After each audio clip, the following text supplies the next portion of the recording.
பெற்றெடுத்த பெற்றோருக்கும் வணக்கம். என்னை வளர்க்கும் ஆசானுக்கும் வணக்கம். எங்களை தாங்கும் பூமி தாய்க்கும் வணக்கம். உணவுக்கு ஆதாரமான மழைக்கும் வணக்கம். ஆமாங்க, அனைவருக்கும் சுற்றுச்சூழல் வணக்கமுங்க.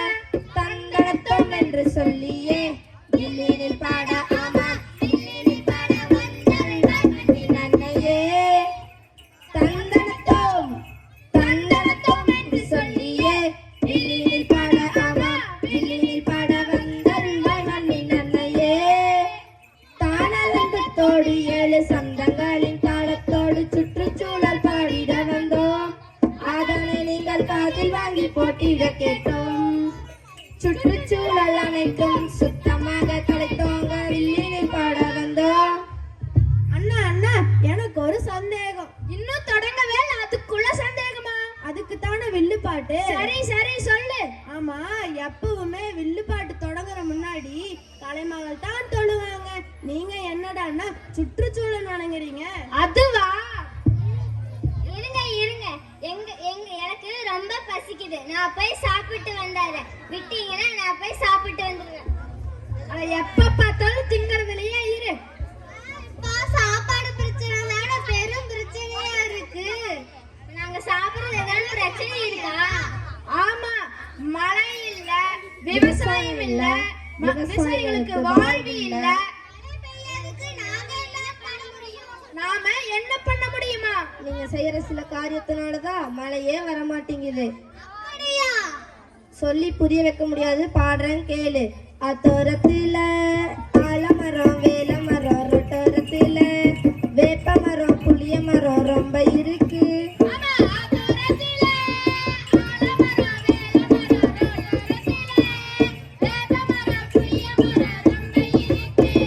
நல்ல மழை பெய்ய இந்த மரம்தான் காரணம். மரங்களை வெட்டி வெட்டி சாய்க்கிறோமே.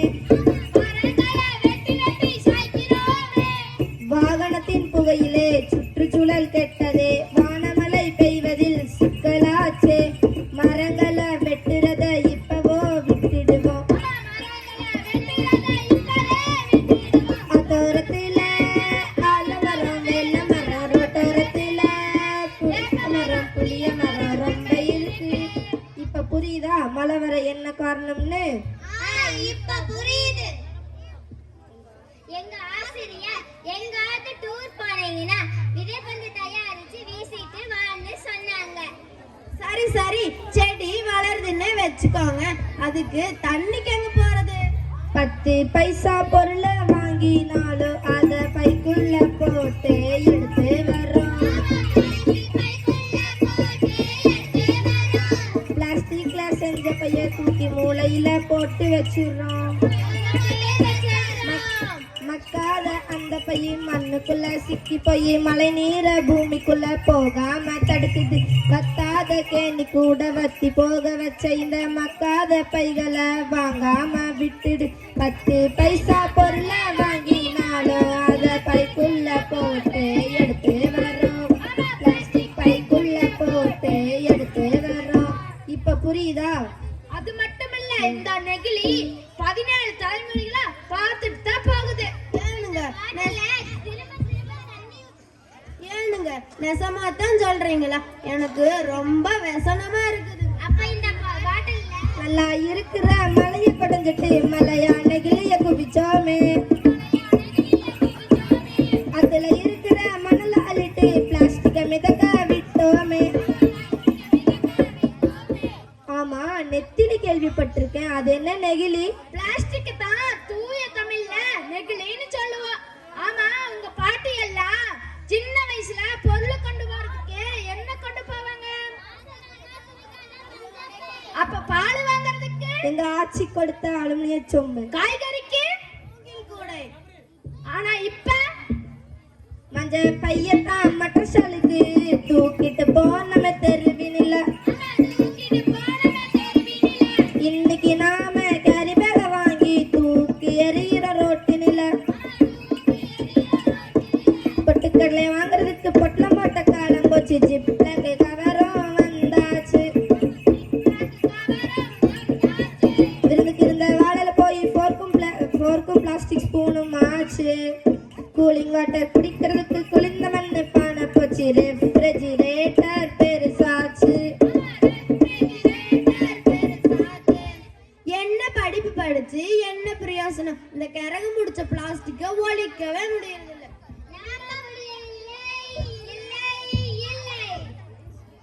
ஏமா இப்படி பிரச்சனைகளை சொல்லிட்டு இருந்தா இதுக்கு தீர்வுதான் என்ன? இந்த நாட்டாமையோட தீர்வு என்னன்னா, இந்த நெகிழியை தூக்கி எறிஞ்சிட்டு பயன்படுத்து, மீண்டும் பயன்படுத்தி மீண்டும் மீண்டும் பயன்படுத்துன்னு மாறணும். சத்தியமா சொல்லிட்டேன். ஆமா. அப்ப இந்த பாட்டில திரும்ப திரும்ப தண்ணி ஊத்தி குடிக்கலாமா? குடிக்கலாம். நீ கூடிய விரைவில் உன் கல்லீரல் வெடிக்கலாம். பரவாயில்லையா? ஐயா என்ன சொல்றீங்க? ஒழுங்கா பிளாஸ்டிக் பாட்டில தூக்கி போட்டுட்டு சொம்பள குடிங்க. முக்கியமா அம்மனி அக்கா. அடா கம்முனு கடான்னா அக்கா கிட்ட சொன்னாதான் வீட்டுல உரைக்கிற மாதிரி சொல்லுவாங்க. இனிமேல் கடைக்கு போனா மஞ்சள் பையை எடுத்துட்டு போங்க. மறந்துட்டோம்னா போன மறந்துட்டா என்ன பண்ணுவ? அரசா போய் எடுத்துட்டு வந்துருவோம்ல. அதே மாதிரி பைய போய் பை எடுத்துட்டு வந்துரு. இதாம ரீசைக்கிள், ரியூஸ், ரீயூஸ். ரீசைக்கிளே ரீசைக்கிள் பண்ணா மட்டும் போதாதுங்க. நீங்க ரீயூஸ் பண்ணுங்க, நெகிழியை ரெடியூஸ் பண்ணுங்க. நெகிழியை ரெடியூஸ் பண்ணுங்க. செம்பு சொம்பு வாங்கி தண்ணி குடிங்க. செம்பு சொம்பு வாங்கி தண்ணி அம்மாட்ட கேளுங்க, உங்க அப்பட்ட கேளுங்க, அவங்க செஞ்சதை செய்யுங்க. அவங்க செஞ்சதை செய்யுங்க. இந்த மக்களுக்கு என்னதான் சொல்ல வரீங்க? தடை விதிச்சாதான் நெகிழியை தவிர்ப்போமா? நாம தமிழர்கள் யா தடையே தகர்க்கிறவங்க. ஜல்லிக்கட்டு மாதிரி நாளைக்கே நம்ம தலைமுறை நல்லா இருக்கணும்னா இன்னைக்கே நாம மாறணும். நான் மாறணும், இவங்க மாறணும், நீ பார்த்துட்டு இருக்க ஒவ்வொருத்தங்களும் மாறணும். இன்னைக்கே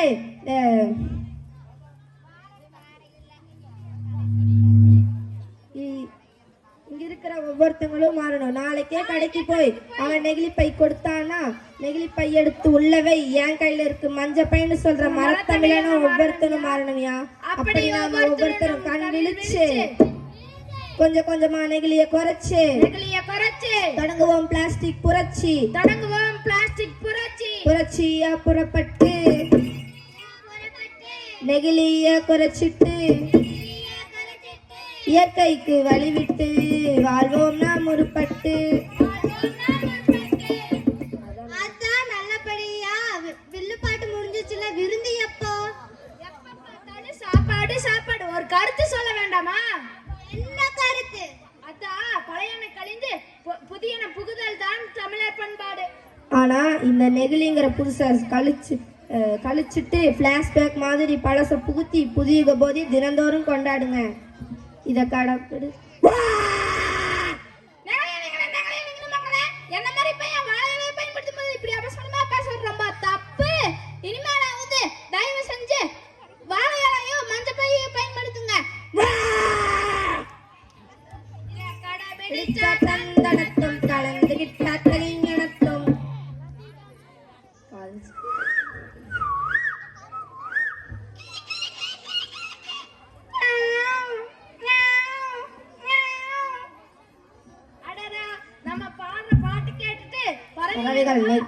நெகிழி குறைஞ்சிருச்சுட்டு சந்தோஷமா பறந்துட்டு போகுது. என்று சொல்லியே நன்றிகள் சொன்ன மாமா, நன்றிகள் சொன்ன மனதார நன்றிகள் சொன்னோம். இங்க வந்திருக்கிற பெற்றோர்களே, ஊர் பொதுமக்களே எல்லோரும் தயவு செய்து நான் சொல்றத கேளுங்க. இந்த அளவுக்கு அன்னூர், கோயம்புத்தூர், வேலூர்னு ஃபேமஸ் ஆகிறதுக்கு இந்த பள்ளி தான் காரணம். எங்க போனாலும் எங்களுக்குன்னு தனி மரியாதை பாராட்டுகள் குவியுது. அதனால எல்கேஜியிலிருந்து 8ஆம் வகுப்பு வரைக்கும் எங்க பள்ளியில சேர்த்துங்க. எங்களை மாதிரி உங்க குழந்தைகளும் ஃபேமஸ் ஆவாங்க. நெகிழி தவிர், நெஞ்சம் நிமிர், சூழல் பாதுகாப்பு அனைவரின் பொறுப்பு.